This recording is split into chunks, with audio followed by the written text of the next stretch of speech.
The Marshall DSL40C amplifier has been out for over a decade, yet I just found out about this amp recently. Where the heck have I been? Am I so out of touch? But quickly, this amp's become one of my favorite amps. We're talking about the Marshall DSL40C amplifier and why I love this amp so much. That's what we're talking about today on Ray Plays Guitar. Let's get into it. So as you may or may not know, I love Marshall amps. Marshall's just been synonymous with rock and roll and hearing loss from the get-go. I think the last Marshall I used, it was the 90s. Well, I had a JCM 900, and then I think I used, it was still a 900 series. It was an SLX. But then after that, I kind of stopped paying attention to the Marshall stuff. And especially when they started building stuff in Viet Nam, I had no interest in their products at all. I was actually working at a shop up in Round Rock, Texas here, which, you know, Austin is just that little town just south of. There's something going down in the little town south of Round Rock, Texas. And we were a Marshall shop, and we started getting in some Vietnamese-made Marshalls. And we've had some pieces that just failed right out of the box. And a couple of these boxes smelled like really bad, like poo-poo. It smelled like poo-poo. It was weird.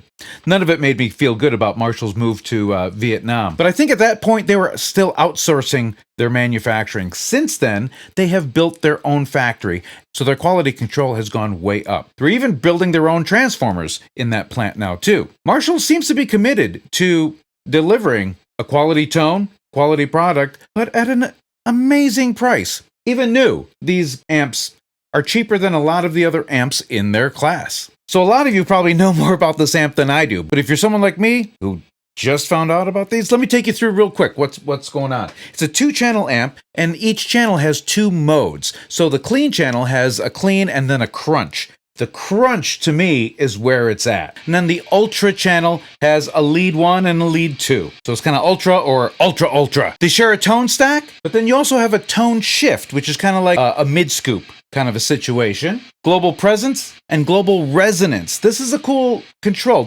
It controls the bottom end. It gives you that thump of a 4x12 cabinet. The clean is just kind of anemic to me. It's kind of like the low input on this amp, which I never use. But you kick it over to the crunch mode.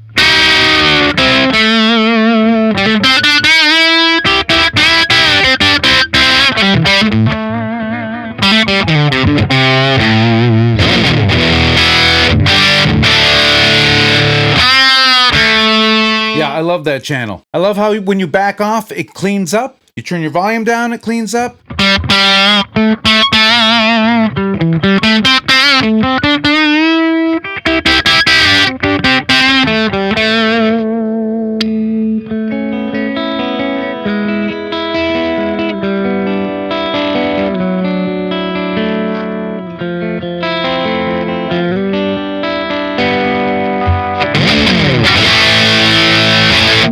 So that's the clean channel in the crunch mode. Now, unfortunately, switching between the clean and the crunch is not foot switchable. The foot switchable capabilities on this amp is very limited. You could use a 2-button foot switch that'll switch between the channels and then turn on and off the reverb. Speaking of the reverb, this amp does have digital reverb on board, which to me is fine. It's better than a spring reverb, especially for a gigging amp. You get on some risers that are a little shaky, that pan's going to start to shake on you. Plus those spring reverbs, they're fragile. They break all the time. Digital reverb, reliable, consistent. Not a lot of reverb on here. It's just enough to get you, like, to give you some, put you in a room. Get a room, you two! It's not like a big Fender swimming surf reverb or anything like that. But it does sound good. But the nice thing that they do is they give you 2 controls. One reverb control for the classic channel and another one for the ultra channel. Speaking of the ultra channel, that's the second channel. That's the higher gain channel. I'm going to flick it over to that. That's the second reason why I love this.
So that tone shift is a really nice feature, but there's tons of gain on here, way more than I need. I like this amp so much, I got a second one. Actually, that's the first one I bought. This one's the second one. This one has a stock speaker in it, and that's the one we're taking a look at today, completely stock. That one has an upgraded Celestion Creamback in it. In another video, we'll do a shootout between those. You can hear the difference between those two speakers. Another feature that this amp has is it has a Pentode Triode switch on the back. So you can run it at 40 watts in Pentode mode or 20 watts in Triode mode. And when you switch it from Pentode to Triode, the feel of the amp changes too. Pentode is more direct, more immediate, whereas Triode is a little more, has a softer edge, feel-wise and tonally too. Playing it at home. If you want to get one of these to play at home, it's a great amp to play at home.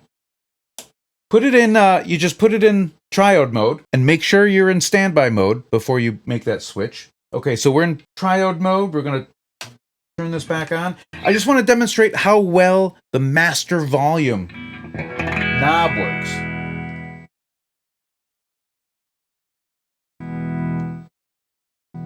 You know, some amps, especially Fender amps, they don't do well between like 0 and 1.5.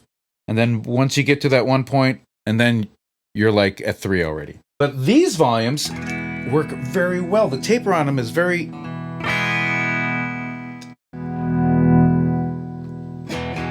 So you could dial it down to bedroom levels and it sounds really good.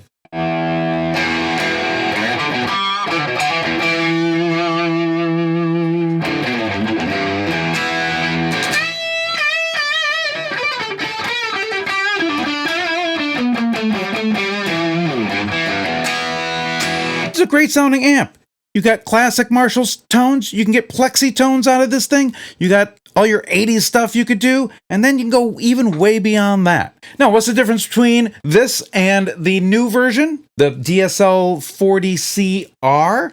That R stands for recording, I believe. So they added a speaker compensated recording output so you can do direct recording. That's a nice feature, I think. The 40CR also has 2 master volumes and has an MP3 input, an 1/8-inch MP3 input. Who uses those anymore? I thought everything was Bluetooth. And you can use their 6-button foot switch, which will allow you not only to switch between the channels, but also switch between the modes in the channels, turn on and off your reverbs, and I believe turn on and off the effects loop as well. Now, all of that can be controlled via MIDI. So if you have a Helix or something like that, you can control all of those changes right from your MIDI floorboard, whatever it might be. Now, personally, I tried the DSL40CR, and it sounded really good. But I thought it sounded even better once I turned the master volumes all the way up. That's when, to me, that amp came alive. I decided to go with the older model because they are available super duper cheap. I mean, I got this for $320,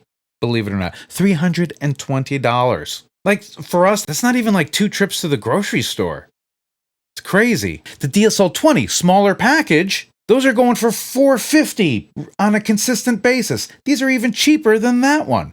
Now, I was considering getting the 20 because I like the smaller size, but it only has 1 mode on each channel. Now, if the 20 had the crunch gain and the lead 1 gain on the ultra side, to me, that would be the ultimate grab-and-go amp. But yeah, Marshall decided to go with just 1 mode on each channel, and they chose the modes that they chose. Hiya! That's why I'm calling these plug-and-play amps. Easy to dial in a tone to me. But yeah, not so much grab and go. More grab, grunt, and go. And then a couple Doan spills after. But even the new ones, in its class, if you're looking for like a 40-50 watt 1x12 combo, the Marshall DSL40CR sells currently for $729.99. $730. What else do we have in that class. Let's see. 40 watt 1x12 combo. What do we got? Fender Pro Reverb comes up. $1,600. Fender Hot Rod Deluxe. That's more comparable. Even that's $1,000. Black Star, the HT Venue Series Club 40. $899.99. Fender Blues Deluxe Reissue. I do like that amp. $999.99. Fender Hot Rod, another $1,000 for that. $5,150. Here's another comparable man. $899. Still more expensive. Black Star HT Club 40 watt MK2, $999. But then here we have the Marshall DSL40CR, $729. Like, not just a little cheaper than the other ones, but cheaper by a couple $100. That's kind of crazy. Now, it's a very popular amp. I believe this is one of their most popular amps. So it still baffles me that I'm just finding out about this. So future video, I'm going to do a shootout between these two, comparing the stock Celestion 7080 speaker that they used to put in here. I think now they're using the Celestion V-type. But we're going to compare that with the Celestion Creamback. And then we'll also compare both of these amps to my 78 JMP. That'll be in a future video, so be sure to subscribe so you'll know when that one comes out. But those are some of the reasons why I love this Marshall DSL40C amplifier. If you're looking for an inexpensive amp that I think is kind of flying under the radar here, this is probably the best bang for your dollar you can get on the used market right now. I don't know what these are going for in your area, but the DSL20s are going for more than the 40s are right now. If you're looking to get that Marshall tone without breaking the bank, this is an excellent option. That's the Marshall DSL40C in a nutshell. Do you have one of these amps? Let me know about it. Do you like it? Do you use it? Do you use it at home? Do you gig with it? Do you have the 40? Do you have the 20? Let me know in the comments below. If you have any other questions about this amp, let me know in the comments below. If you found this video helpful, do me a favor. Hit that like button, subscribe to my YouTube channel, share this video with your friends, hit that notification bell. But most of all, thank you so much for hanging out with me today. I really appreciate it. We will see you next time.